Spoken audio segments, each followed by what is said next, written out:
J'ai failli me vautrer, les gars. J'ai failli me vautrer. Ceci n'est pas un vlog culturel. Même si on pourrait croire. Hey tout le monde, je reviens aujourd'hui pour vous filmer une vidéo à propos de la procrastination. Si je me mets là-bas, il y a une école, et si je me mets là, il y a un monsieur qui enlève des feuilles. Je crois que ça va être compliqué. Alors, je suis en train de marcher vers un endroit plus calme. Je pense que vous le savez, mais la procrastination, c'est le fait de remettre à plus tard les actions. À plus tard, ça peut être à demain, à dans un mois, à dans 6 mois, à dans un an, à dans 10 ans. Et les actions, ça peut être n'importe quoi. Ça peut être faire la vaisselle, payer mes impôts, rédiger mon mémoire, arrêter de fumer, déménager, changer de boulot, enfin voilà. Alors pour moi, il y a deux grands types de procrastination. Oui, vous êtes à la caméra, si c'est ça, il y a toujours des gens qui adorent faire ça. Expliquez-moi, c'est un phénomène sociologique ce truc. Quand les gens me voient passer avec une caméra, ils ont envie de faire coucou. Ne me demandez pas, je n'en sais rien, ce sera pour une prochaine vidéo. Pour moi, il y a deux grands types de procrastination. En réalité, il y en a trois, mais il y en a un, je ne sais pas trop dans quelle catégorie le mettre, donc je vais vous en parler tout de suite. Le premier, c'est la procrastination que vous connaissez, celle qui fait que vous remettez tout au lendemain, celle qui fait que vous écrivez votre mémoire en 3 jours, et celle qui fait que vous déclarez vos impôts le dernier jour à 2 heures de la deadline, que vous vous foutez vraiment dans la merde si votre connexion internet vous lâche. L'autre, c'est la procrastination à long terme, celle qui fait que vous ne vous mettez jamais à faire les trucs que vous aimeriez vraiment faire, du type arrêter de fumer ou changer de boulot, ou voilà. Celle pour laquelle vous avez toujours une bonne raison. Et enfin la troisième, celle que je sais pas trop où mettre, c'est quand même un truc sur lequel vous êtes engagé, que vous vous êtes engagé vous-même d'ailleurs en général, et vous n'arrivez pas à le faire, vous procrastinez. En réalité, je vous en parlerai un peu plus tout à l'heure, mais c'est juste que vous n'avez pas envie de faire ce truc-là, et que c'est pour ça que vous n'y arrivez pas en fait, c'est que vous n'aviez pas envie de le faire à la base. Donc ce truc, il peut avoir une deadline, il peut ne pas en avoir, ça peut être un truc sur le long terme. Les raisons qui vous ont poussé à le faire sont peut-être sociales, vous aviez envie de rendre fiers vos parents, ou de faire ce truc parce qu'il le faut, enfin ce genre de trucs-là, ce genre de raisons qui sont pas vraiment des raisons assez forte en tout cas pour que vous puissiez vous motiver à faire ce truc dont vous n'avez pas du tout envie en fait. Quand je dis vous dans cette vidéo et dans toutes les autres, hein, je m'englobe, enfin je dis vous, nous, enfin je suis pas en train de vous pointer du doigt, hein, d'accord? Je vous connais pas les gars, donc quand c'est un vous général, c'est comme un tu général, enfin c'est voilà quoi. Je le précise parce que ça peut donner l'impression que je vous dis quoi faire, etc. Mais pas du tout, hein, pas du tout, vraiment pas. Et là je vais arrêter parce qu'il y a vraiment du bruit, j'allais me mettre dans un endroit où il y a moins de bruit.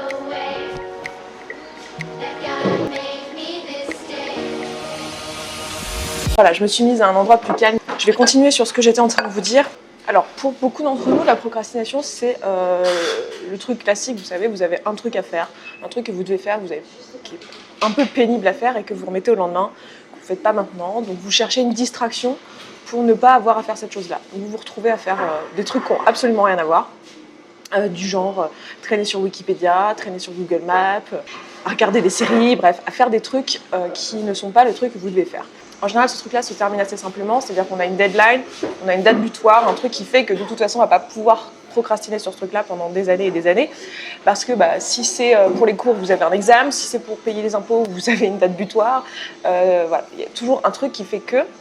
Et il y a une vidéo que je vous recommande, que j'avais vue c'est un TED Talk sur la procrastination, qui est très connue, vous l'avez peut-être déjà vu, je vous le mettrai en description, mais le type dedans, enfin, au-delà du fait que le show est super fun, parce que voilà, c'est des TED Talks, c'est toujours assez agréable à écouter, mais en plus cet orateur-là est vraiment bon, mais au-delà de ça, il expliquait un truc qui est assez simple, qui est que en fait, on a dans notre esprit quelque chose qui a tendance à nous détourner l'attention. Il appelle ça le funny monkey ou je sais plus comment il appelle ça, enfin, un singe en fait dans notre cerveau qui nous dit plutôt que de faire le truc que tu devrais faire, tu ferais mieux de faire un truc qui va t'apporter de l'instant gratification, donc qui va t'apporter de la satisfaction immédiate. Donc typiquement, plutôt que de rédiger ton mémoire qui va te donner de la satisfaction mais dans longtemps, sur le moment c'est juste chiant, fais plutôt un truc qui va donner de la satisfaction immédiate, genre jouer aux jeux vidéo quoi. Donc il explique ce mécanisme-là et il dit aussi que dans le cadre où il y a une deadline, en fait ce qui se passe c'est qu'il y a ce qu'il appelle le panic monster. Je ne sais pas du tout si ces termes viennent de lui, je ne sais pas si ça vient de lui en gros cette idée-là, ou s'il l'a reprise de quelqu'un, mais toujours est-il que moi c'est de lui que je l'ai apprise. J'aime bien cette idée où en fait à un moment donné on a cette espèce de monstre de panique qui fait peur à cet esprit qu'on a de trouver une satisfaction immédiate et qui fait que d'un seul coup on n'a plus du tout envie de ça et le plus urgent ça devient faire le truc qu'on a besoin de faire. Donc typiquement la veille de la deadline d'un truc à rendre, et d'un seul coup on va se réveiller et on va être capable de réunir toutes nos forces et de fournir un travail gigantesque en un temps absolument minuscule. Et dans ce cas-là on arrive quand même à aboutir au truc qu'on voulait faire. Dans ce cas-là, comme il y a une deadline, on s'en sort toujours. Le truc, c'est qu'il n'y a pas toujours des deadlines. C'est la procrastination due au fait qu'on n'a pas envie de faire un truc. C'est-à-dire qu'on s'est engagé à faire quelque chose qu'on n'a pas envie de faire en fait.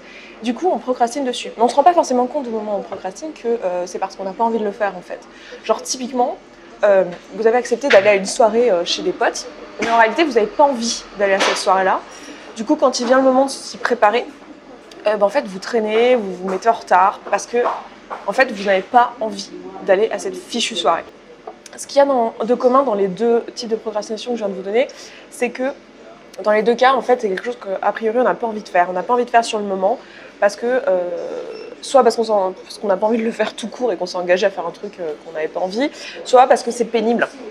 Et en fait, dans le cadre où c'est pénible, je vais vous reparler d'un bouquin dont je vous avais déjà parlé il y a un petit moment, qui est The Compound Effect, qui est en français l'effet cumulé. Je vous remettrai toutes les informations dans la description à propos de ce livre-là. Ce livre vous explique qu'il est plus facile de faire des choses qui vous donnent de la gratification immédiate, donc ce que vous demande de faire le monkey, la procrastination, quoi, plutôt que de faire les choses que vous avez vraiment à faire ou vraiment envie de faire ou que vous devez faire, parce que c'est plus simple en fait. Et en fait, ce qu'il explique qui est assez intéressant, c'est que quoi qu'il arrive, tout ce que vous faites sur le moment, en fait, il ne va rien se passer. C'est-à-dire que si là, tout de suite, maintenant, vous envoyez un email professionnel ou si vous regardez une série au lieu d'envoyer cet email professionnel, dans l'heure qui va suivre, il ne va rien se passer, ça ne va rien changer pour vous. Du coup, c'est difficile de se dire qu'on veut faire des choses qui sont a priori pénibles, sachant qu'on n'a pas de gratification immédiate et qu'en fait, le bénéfice, il est sur le long terme. Ce qui est intéressant de regarder, c'est quel est le bénéfice à long terme et pourquoi vous avez ou pourquoi vous devez faire cette chose-là et se concentrer là-dessus parce que ça peut nous aider à réussir à le faire sur le long terme et à réellement faire les petites choses qu'il faut pour ne pas procrastiner. Si en réalité vous vous apercevez qu'en fait vous n'avez pas du tout envie de le faire et que vous n'y êtes pas obligé et que ça ne va rien vous apporter et tout ça, dans ce cas je vois pas vraiment de problème à ne pas le faire. Après c'est vous qui décidez bien sûr, mais ce qui peut être bien du coup c'est d'éviter les prochaines fois de s'engager à faire des trucs qu'en fait vous n'avez pas envie de faire. Donc avant de dire oui, essayez de réfléchir, tiens mais est-ce que j'ai vraiment envie de faire cette chose là ou pas. Maintenant le truc le plus chiant c'est la procrastination où il n'y a pas de deadline, c'est celle sur le long terme, où il n'y a pas d'obligation, où il n'y a pas d'engagement, où il n'y a rien, juste un truc vis-à-vis de vous-même. Genre, moi j'ai envie de voyager, ou j'ai envie d'arrêter de fumer, ou j'ai envie, enfin voilà, un gros truc sur une échelle de temps indéfinie. Là, c'est encore plus facile de procrastiner parce que il n'y a pas de changement immédiat. Et c'est là qu'est le réel risque sur le long terme d'être malheureux, c'est si on procrastine de cette façon-là. Attendez, je vais prendre mes notes parce que je crois que j'avais noté des choses à propos de ça. Oui. Pour moi, l'une des raisons principales pour laquelle on procrastine sur le long terme sur des choses, c'est la peur. Il y a pas mal de bruit là, je vais essayer d'attendre.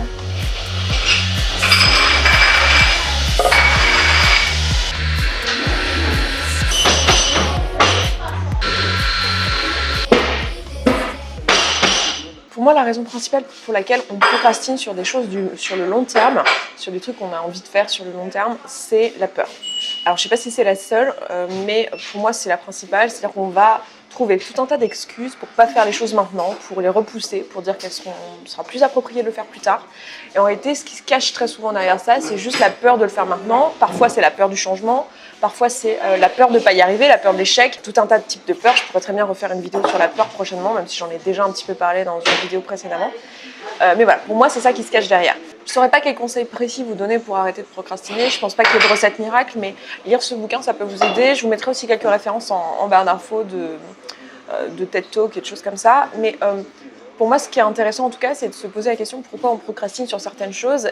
Le fait de le comprendre, ça peut nous aider parce que si on voit que c'est parce qu'on a peur ou si on voit que c'est parce qu'on n'a pas envie de faire le truc en réalité, ça peut nous éclairer pour les prochaines fois ou pour nous aider à décider comment contourner ce problème-là et comment passer au-delà. Parce que finalement, le problème de la procrastination le plus répandu, enfin celui qu'on connaît le mieux, c'est-à-dire le fait de repousser au lendemain et de finir par faire les choses à la dernière minute au moment de la deadline, c'est pas la procrastination qui rend le plus malheureux en fait. Celle qui rend le plus malheureux sur le long terme, c'est celle qui consiste à repousser nos projets de vie au lendemain et du coup à jamais les faire.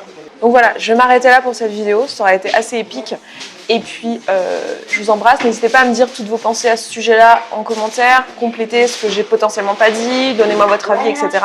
Et potentiellement, n'hésitez pas à nous faire part de votre expérience sur comment vaincre la procrastination, parce que j'en ai pas beaucoup parlé dans cette vidéo. Et voilà, je m'arrête là, je vous embrasse et je vous dis à la prochaine. Ciao ciao. Ça va être dur de me faire disparaître du champ par contre. D'habitude mes sorties je disparais du champ, mais là c'est un peu complexe. Attendez, je vais essayer. Ça a marché ou pas ?